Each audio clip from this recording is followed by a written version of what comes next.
Hi there. Are there going to be any songs in the game, like Jacket in San Diego?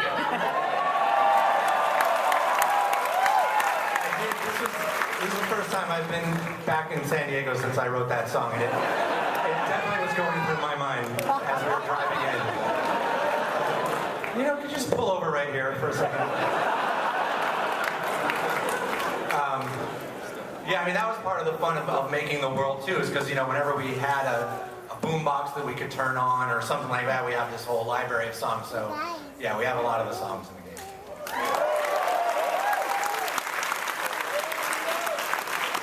Hi, can I ask a question about the Stick of Truth? No. No, but okay. Alright, are you having a spadoinkle day? No cannibal questions, please.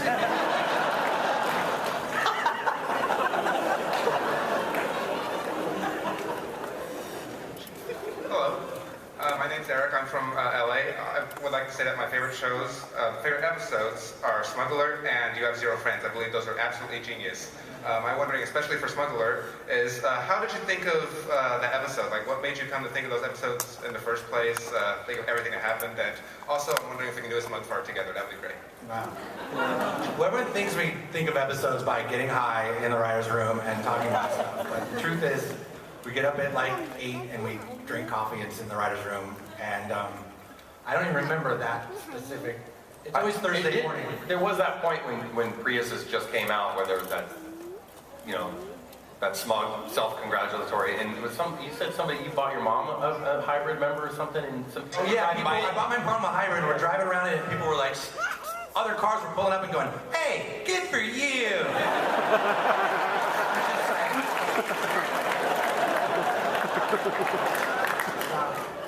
So that's where it started, I guess, yeah. And then once we came up with Smog Alert, we were like, wow, that's clever. We gotta go with that. That worked to make me appreciate it even more. Yeah. Hello, my name is Josh, and I just want to start by saying thank you so much for coming out here to talk to us. You guys are like the biggest rock stars in my mind. I love this so much. First of all, you've brought so much happiness. Like my childhood, I relate to the kids and all the hijinks they get into, like the Tooth Fairy. I've had scams like that, but I'm worried, am I going to become Randy now? Like, which one of you guys relate more to growing up as Randy? Yes, this is a good question for Trey. yeah, because I really used to, when the show started, I was like, I want to do an impersonation of my dad. And I was like, this is kind of how my dad talks. And now it's just how I talk. So it was pretty crazy because I definitely, we would go in and relate. You probably noticed that Randy is in more and more and more of the show just because that's definitely who I identify with now. And I don't even do a voice for it, it's just this. So, yeah. Yeah, just like now, all that's the stuff we talk, all this, the stuff in our lives. We're now old men, we have kids, we're lame, we're all Randy now. We started out, we're all like ass kicking, and now we're just all Randy. Thank you so much. Hey, I'm a really big fan of the documentary 6 Days to Air because it let us see how utterly insane it is to write an episode, and not only that, like in 6 days, the glee that's like, yeah, why don't the fucking iPod agreements, how does that work? And then just the, oh god, how are we going to do this in like 2 hours? And so I was wondering, how did your writing experience differ when you were writing the game that shall not be named? Well, at first it didn't, which was probably a mistake. That was mistake number 2, because we said, oh, we'll just write it like we write a show or a movie. And video games, I mean, it's just a dumb thing to say, that I'm going to say it anyway. They're totally different animals. And then, obviously, the experience of it is different than watching a movie. They're way more expensive than movies. The decision to buy it is different than a movie. You know, usually, unless you're one of those people that just inhales one, you play it over a week. Even, you know, so you can say, oh, it's a 6-hour game, or it's an 8-hour game, or it's a 4-hour game, but you play it over like a week. So that's weak. So to do jokes and callbacks, it's like, are you going to remember a callback literally 5 days later? It's kind of different. But it's the same thing. It was a week. What our normal week is like is, you know, Thursday we show up and okay, what are we doing this week? And it is that, and it's kind of fun, and we're just slinging shit and doing whatever, and by Saturday we're going, okay, well we really should probably figure out exactly how you do this, and by Monday we're like, how do we get him up the fucking mountain? I don't know, you know. And then if you saw the documentary, you know, by Tuesday we want to kill ourselves. So that's what this is over a course of 3 years. We had like year going, this is fun, let's think shit, you know, whatever. And now we're basically on a Tuesday on the game. And that's why we're sitting here going, fuck this sucks. Yeah, it's like a 6-month Tuesday. So yeah, it's basically a 6-month Tuesday. You're okay. It's fine. And Tally makes his way to the microphone. You want to get hurt? I just want to know if Tally's going to come back on the show anytime soon. You tell Not me. anymore. I just ruined that joke. This cosplay would be helpful if he came back. That's that. It's gonna be tough beating Tally. Well, hi, my name is Cecilio Lance. I'm from Tijuana. I watch the show on SouthParkStudios.com and Comedy Central Latin America. And my question is, you have made all these seasons a movie and now a video game, and you have not lost the touch. So how do you develop these great ideas? Where do you see the game? Yeah, I haven't seen the game yet. I haven't played the game yet. So all the secrets are in the game. I guess No, they're saying they've done a lot of good stuff before, but who knows what's going to happen here. No. It's not a question about how do you develop the ideas for the game, but the ideas in general. Because I think you guys are geniuses in this. Well, we did genius out, yeah. I think you must like have a process or something like that. Well, I mean, the only thing to us that we're doing that we see as kind of different is that after doing this show this long, for 16 years or however long it's been, we still do everything ourselves. We still write and direct every show ourselves. So we don't, for better or for worse, like, because we always wanted to be a band instead, you know? We wanted to be pop stars.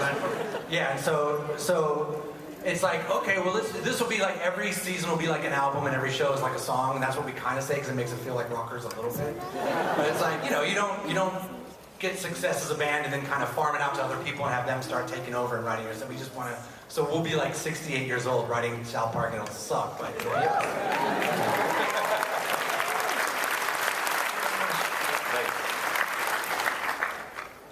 Is there any possibility of y'all producing any more Kenny versus Spinny episodes? No, I don't know if Kenny and Spinny are even talking to each other. I don't know. They went back up to Canada and their war continues, I think. I don't know. But no, I don't think they can go through it anymore as it is. They barely survived that series. But no, so probably not. Appreciate it. But we're going to do a video game based on the show. An RPG. Good idea. Hi. First, I wanted to say that your documentary was pretty much everything I expected. That how you always make yourselves about to forget when you go and write your stuff and record it. Yes.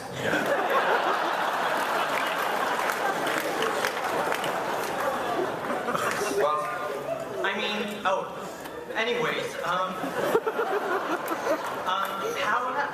how have you been splitting your time between the game and the show these past several years?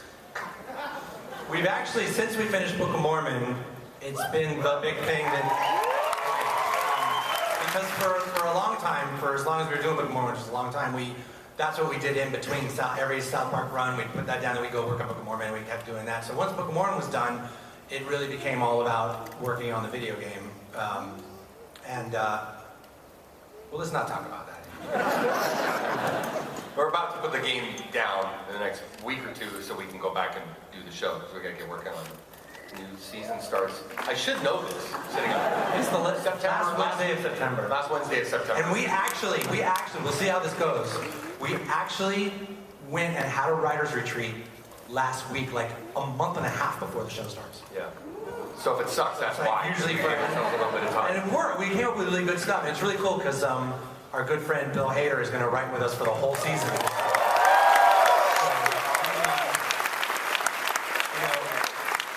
Last Saturday Night Live decided to come work for us instead because we're way cooler. Hi, my name is Jesse.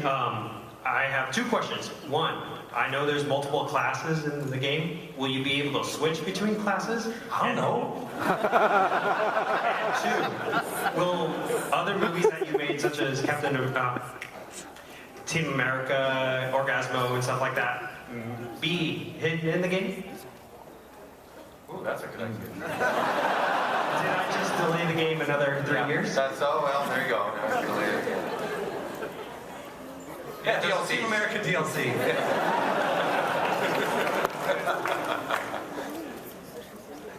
Hello, my name is Frank. Nice to meet you guys. Hi. Just wondering if there's going to be another movie in the future, maybe a thought of another movie in the future. We have a really good idea for a movie. We start production in 2 weeks. Because we read the new Dan Brown novel, Inferno. Yes. And we're like, someone should make this into a movie. So we haven't really spoken to them, but we are going to start shooting our version of it. And our idea is we're going to shoot it. It's called Infino. And it's going to come out the exact same day as the Ron Howard version. So you go see Inferno and then see Infino right after. Or maybe the opposite. Maybe go see Infino first and then Inferno right after. So yes, we're going to start Infino in 2 weeks. Thank you. I'm actually kidding. It's the one serious thing we said. Totally not kidding. The one non-bullshit answer we've given. I was like, all right.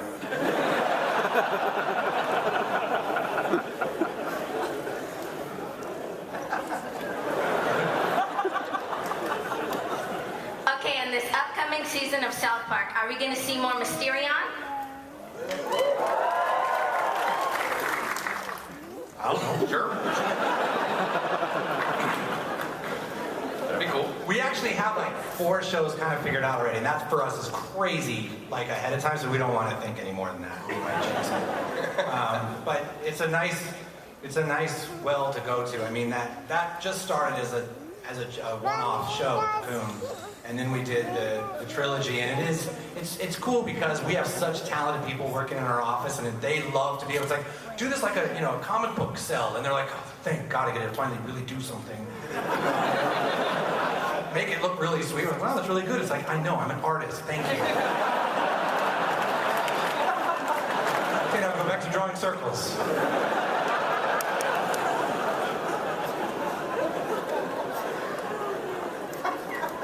Good to meet you guys. My name's Todd, and I just want to thank you for creating some of the most foul-mouthed characters out there. And, well, my question is, what is the best developed, or what, sorry, it's a little hard, with my fandom here, but what is the best characters for you to have developed since you created the show? You're saying there's, if I understand your question, there is still something like Cartman is still Cartman existed sort of before South Park did. It was this little voice that we do back and forth. Well, it's still like one of the most fun. Well, I mean, it's hard not to say Cartman, but that's the cool part is we've got a handful of characters that they're just always like Cartman, Butters. I think we should do more with Mr. Garrison. That's Trey's character. I just think that's like the funniest looking character. And then so it just kind of changes, and it changes along with us, and that's kind of why Randy's taken over the show. Basically, we're kind of turned into middle-aged guys. But it's hard not to. It's hard. We have to stop ourselves from making every show a Cartman show sometimes.